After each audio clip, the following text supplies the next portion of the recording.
आप देख रहे हैं तेज खबर 24 और वक्त है खबरों का। दिल्ली में एक बार फिर किसान और सरकार आमने सामने हैं।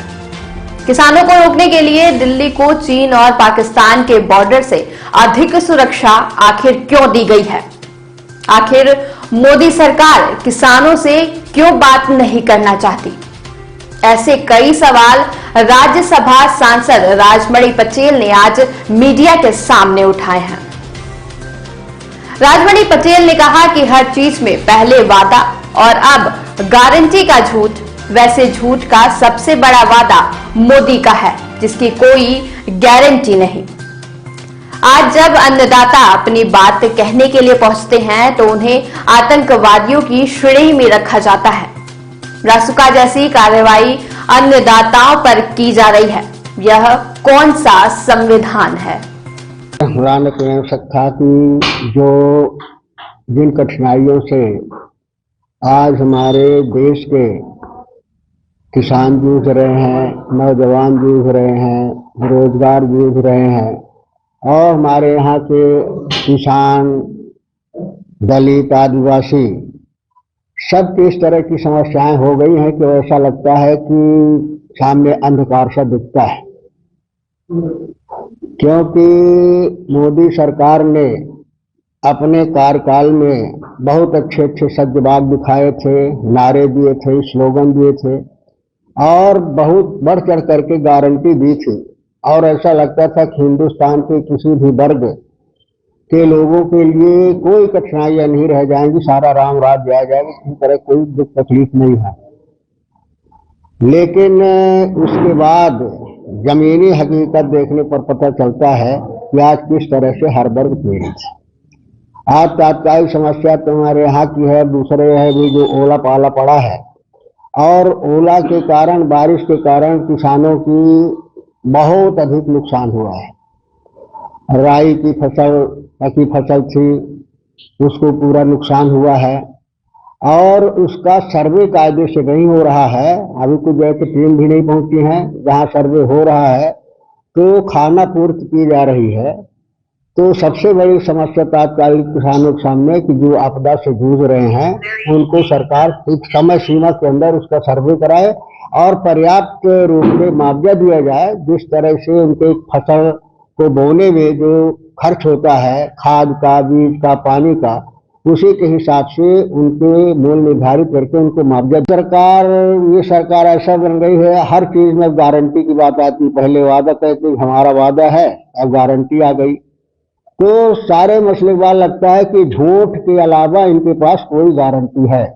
झूठ की सबसे बड़ी गारंटी मोदी जी की है, उसमें कोई डाउट नहीं है और किसी तरह की कोई गारंटी नहीं है।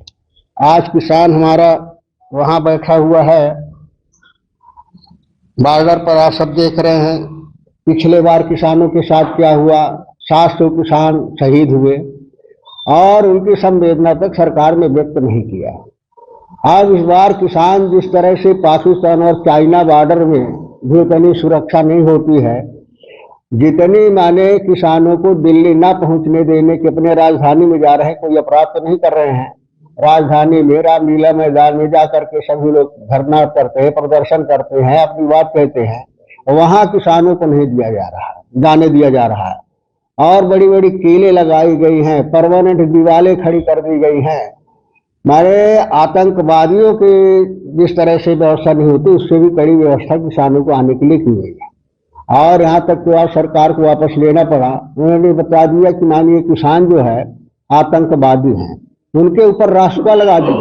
इससे बड़ा दुर्भाग्य क्या हो सकता है? किसान को तरीके से जो किसान सरकार के वादे के आधार पर अपनी मांग कर रहा है, अपने हक अधिकार की मांग कर रहा है, तो उसके साथ में इस तरह का सलूक किया जा रहा है।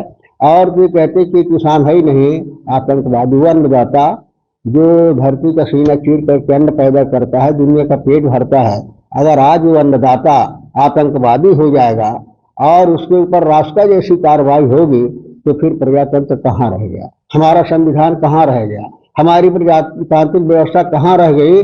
जिस संविधान में, जिस व्यवस्था ने हमें अपनी बात कहने का अधिकार दिया है।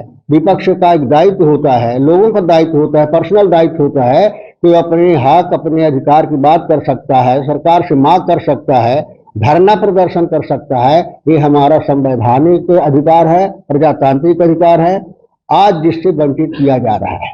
कारनामे को जनता समझने लगी है। अब इनके पास एक और है ईवीएम का भी दुरुपयोग होते हैं। इसके आंदोलन हो रहे, सारे लोग मांग कर रहे हैं।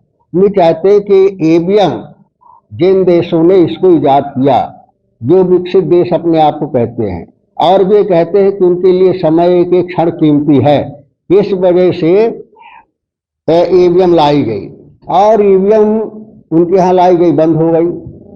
भारत में कहते कांग्रेस वाले लाए ईवीएम, निश्चित रूप से जो उसका था जरूरी लगा, कांग्रेस लाई।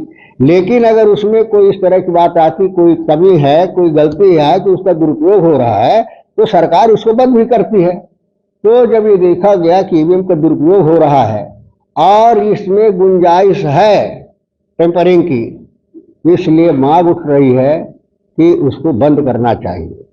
तो सरकार को चाहिए कि जनता की आवाज है और जनता के हक अधिकार की आवाज है, जनता का विश्वास नहीं है, तो जिस तरह से दूसरे देशों ने बंद कर दिया है, यहाँ ईवीएम का सिस्टम बंद करना चाहिए सरकार को। अगर ईवीएम पर नहीं है, सरकार अपने दम पर कहे बैलेट पेपर पर आए, और फिर ये कहे कि नहीं 400 पार का हमारा नारा है, तब फिर हम देखें कि उनके नारे में कितना दम है, उनकी योजनाओं में कितना दम है। तो भारतीय जनता पार्टी की सरकार जो वादे कर देती है उसको बिसरा देती है, उसमें कोई अमल नहीं करती। और दूसरा जो नारे देती है, उस नारे को लेकर के इनकी हिम्मत नहीं होती कि जनता के पास ये वोट मांगने के लिए जाएं, क्योंकि नारा तो कोई पूरा किया नहीं, जो घोषणा की उसको पूरा किया नहीं, तो उसके आधार पर वोट मांगने की हिम्मत नहीं है। तो फिर दूसरे वोट के लिए दूसरे कभी राम मंदिर लाएंगे, कभी धर्म लाएंगे, कभी जात लाएंगे, कभी हिंदू मुसलमान की बात करेंगे।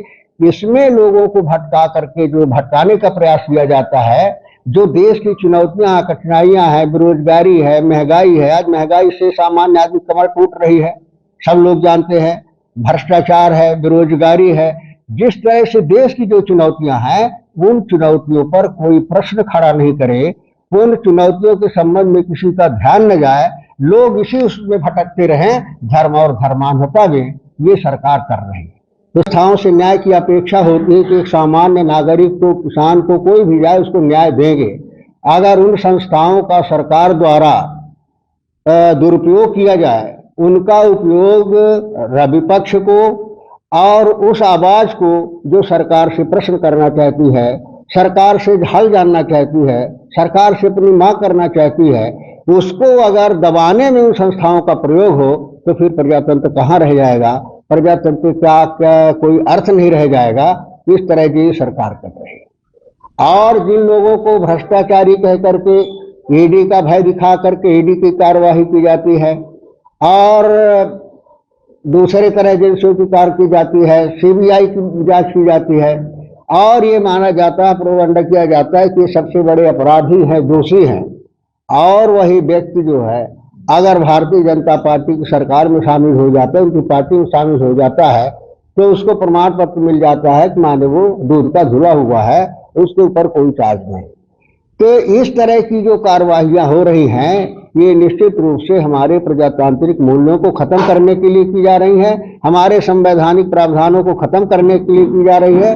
और बड़े सुनियोजित तरीके से ये प्लान हो रहा है कि किस तरह से इस देश के सारी संपदा पर, इस देश के संसाधनों पर किस तरह से पूंजीपतियों का कब्जा हो जाए और इस देश की